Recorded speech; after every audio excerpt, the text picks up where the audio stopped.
और एक सरकार के तौर पर हम भी अपनी जिम्मेदारियों से पीछे नहीं हटने वाले हैं। मैं पूरे आपको भी और समस्त देशवासियों को भी यकीन दिलाना चाहता हूं। हमने अपने वेटरन्स के लिए भी, उनके परिवारजनों के लिए तथा उन पर आश्रितों के लिए भी कई ऐसे पॉजिटिव स्टेप्स लिए हैं, लेकिन यह कोई आसान नहीं किया है। यह आपका करके हमने आपको सम्मान महसूस किया है, अपने को गौरवान्वित महसूस किया है, सब अपने वेटरन्स के लिए करके। और मैं उन सारी स्कीम्स की यहां पर बहुत डिटेल में जाकर चर्चा करने का कोई औचित्य नहीं है, क्योंकि हो गई वो हो गई। नाम्बियार साहब को, वेदी जी को मैं सुन रहा था तो मैं तो बहुत ही थ्रिल्ड महसूस कर रहा था। और आप सब लोग जो सामने बैठे हुए हैं, मैं सोच रहा था कि क्या परमात्मा ने आपके अंदर जज्बा दे रखा था कि आपने भारत माता के मस्तक को झुकने नहीं दिया। मैं एक बार शीश झुकाकर आप सभी का अभिनंदन करता हूं।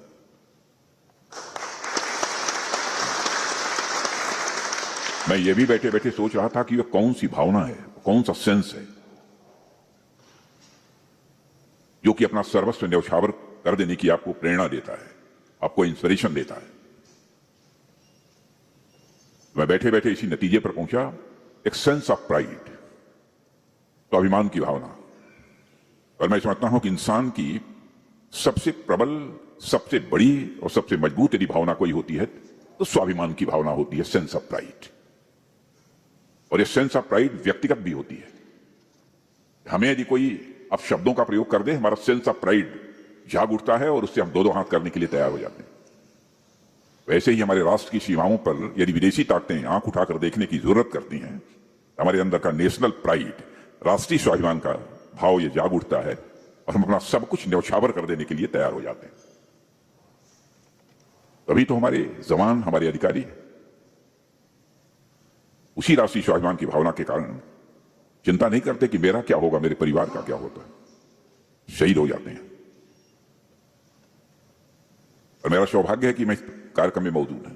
इस कार्यक्रम के इस स्वरूप के बारे में मुझे बहुत अधिक जानकारी नहीं थी, लेकिन यह था कि कोई कार्यक्रम होने वाला है, इसमें आप सब यहां आने वाले हैं और आप सबके बीच आना, मैं समझता हूं कि मेरे जिंदगी का एक बहुत ही सौभाग्य का क्षण है, ऐसा मैं मानता हूं। और मैं कह सकता हूं कि राष्ट्र की मिट्टी को आप सब ने अपने पसीने और खून से सींचा है। 1965 के युद्ध में आप सब ने जो शौर्य और पराक्रम दिखाया है वो इनक्रेडिबल था। और रक्षा मंत्री के रूप में आज मैं कृतज्ञ राष्ट्र की ओर से आप सभी की वीरता को नमन करता हूं। 1965 का वार सिर्फ एक छोटा मोटा यह वार नहीं था, बल्कि यह भारत की ताकत की एक परीक्षा थी। और उस दौर में जो परिस्थितियां थी उसे देखते हुए पाकिस्तान ने यह सोचा कि इन्फिल्ट्रेशन से और गुरिल्ला टैक्टिक्स से और अचानक हमलों से वह भारत को डरा देगा, तो भारत को पीछे कर देगा। और हमारे दुश्मन यह जानते नहीं थे कि भारत की मिट्टी में पला हर जवान इस भावना के साथ पला होता है, इस भावना के साथ बड़ा होता है, चाहे कुछ भी हो जाए, लेकिन इस देश की सॉवरेनिटी और इस देश की इंटीग्रिटी पर वो किसी भी सूरत में आंच नहीं आने देगा।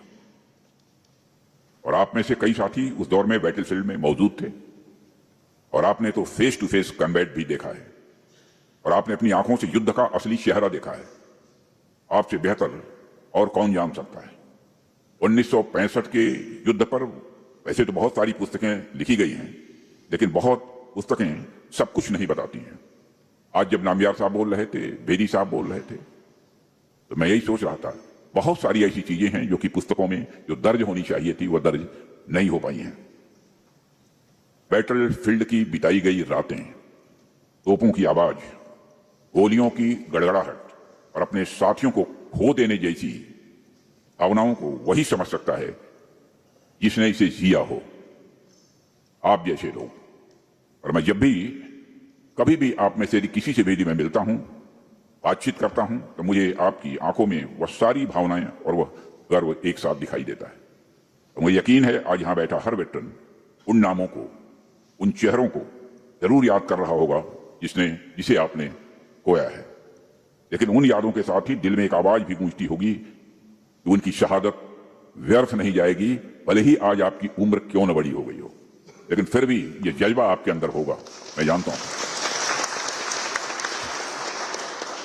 और आज मैं आपकी आंखों में देखकर वीर गति जिन हमारे अधिकारियों ने, जवानों ने प्राप्त की है, उनकी स्मृति को, उनकी याद को मैं नमन करता हूं। 1965 का युद्ध हमारे लिए आसान नहीं था। पाकिस्तान ने इन्फिल्ट्रेशन कराई, लोकल लोगों को भड़काने की कोशिश की, लेकिन आप सब ने, हमारे वीर जवानों ने उनकी हर चाल को विफल कर दिया था। और इस युद्ध के दौरान अनेक ऐसे बैटल्स हुए जिन्होंने इतिहास में अपना नाम दर्ज करा दिया। बैटल ऑफ फिलोरा में हमारी आर्म्ड फोर्सेस ने जो पराक्रम दिखाया, उसने पाकिस्तान की हिम्मत तोड़ दी। इसके अलावा बैटल ऑफ चामिंडा की लड़ाई तो दुनिया की सबसे बड़ी टैंक बैटल्स में गिनी जाती है। वहां भी आपने साबित कर दिया कि युद्ध टैंकों से नहीं बल्कि हौसले और डिटर्मिनेशन से ही जीता जा सकता है। 1965 के युद्ध का जिक्र हो और बैटल ऑफ असल उटर का जिक्र न हो, ऐसा भला कैसे हो सकता है। वहां हमारे वीर अब्दुल हमीद ने अपने अकेले साहस से टैंकों की पूरी कतार को जला डाला था और उन्होंने हमें सिखाया था कि bravery is not about the size of the weapon, it is about the size of the heart. Bravery is not about the size of the weapon but it is about the size of the heart. वह पल हर भारतीय के सीने को गर्व से चौड़ा कर देता है। मेरे सम्मानित वेटरन्स, उनकी वीरता हमें सिखाती है कि कठिन से कठिन परिस्थितियों में साहस, संयम और देशभक्ति का संगम असंभव को भी संभव बना देता है। जब हम आप सभी सैनिकों के अदम्य शौर्य और बलिदान की यहां पर खड़े होकर चर्चा कर रहे हैं, तो हमें उस दौर के पॉलिटिकल विल और नेतृत्व को भी मैं भूलना नहीं चाहता। कोई भी युद्ध केवल बैटल फील्ड में ही नहीं लड़ा जाता, बल्कि युद्ध में जो विजय मिलती है वह पूरे राष्ट्र एक सामूहिक संकल्प का वह परिणाम होती है। 1965 ये उस कठिन समय में जब चारों ओर अनिश्चितता और चुनौतियां थीं, तब श्री लाल बहादुर शास्त्री जी की दृढ़ इच्छा शक्ति वाले नेतृत्व ने देश में उन चुनौतियों का सामना किया। शास्त्री जी ने उस दौर में न केवल निर्णायक राजनीतिक नेतृत्व दिया, बल्कि पूरे देश के मनोबल को ऊंचाई तक उन्होंने पहुंचाया। उन्होंने एक ऐसा नारा दिया जो आज भी हमारे हृदय में गूंजता है, जय जवान जय किसान। और इस एक नारे में हमारे वीर सैनिकों के सम्मान के साथ साथ हमारे अन्नदाताओं का गौरव भी इसमें शामिल था। विपरीत परिस्थितियों में भी देश ने एकजुटता दिखाई और उस युद्ध में विजय हासिल की। हम सब जानते हैं कि आजादी के बाद से ही एक राष्ट्र के रूप में भारत अपने पड़ोसियों के मामले में उतना भाग्यशाली नहीं रहा है, आज भी भाग्यशाली नहीं है। हमेशा हमारे समक्ष किसी न किसी तरह की चुनौतियां आई हैं, लेकिन हम भारतवासियों की यह विशेषता है, हम इन चुनौतियों को प्रारब्ध मानकर नहीं बैठ गए। हमने मेहनत की और अपने प्रारब्ध का निर्णय, अपने भाग्य का निर्णय, अपनी नीयत का निर्माण हमने खुद किया। साथियों, किसी भी राष्ट्र का वास्तविक भाग्य उनके खेतों में, उनके कारखानों में, प्रयोगशालाओं में और रणभूमि में बहाए गए पसीने से बनता है। हमारे नागरिकों ने अब यह सिद्ध कर दिया है, भारत अपना भाग्य किसी और के भरोसे नहीं छोड़ता, भारत अपना भाग्य खुद गढ़ता है। इसका एक उदाहरण हमें ऑपरेशन सिंदूर के दौरान भी देखने को मिला है। पहलगाम की उस विभत्स घटना को हम भूले नहीं हैं और जब भी वह घटना हमें याद आती है तो दिल भारी भी होता है और मन आक्रोश से भर भी उठता है। वहां जो हुआ उसने हम सबको झकझोर दिया, लेकिन वह घटना हमारे मनोबल को तोड़ नहीं पाई। हमारे प्रधानमंत्री जी ने यह संकल्प लिया, इस बार आतंकवादियों को ऐसा सबक सिखाया जाएगा जिसकी उन्होंने कभी कल्पना भी नहीं की होगी।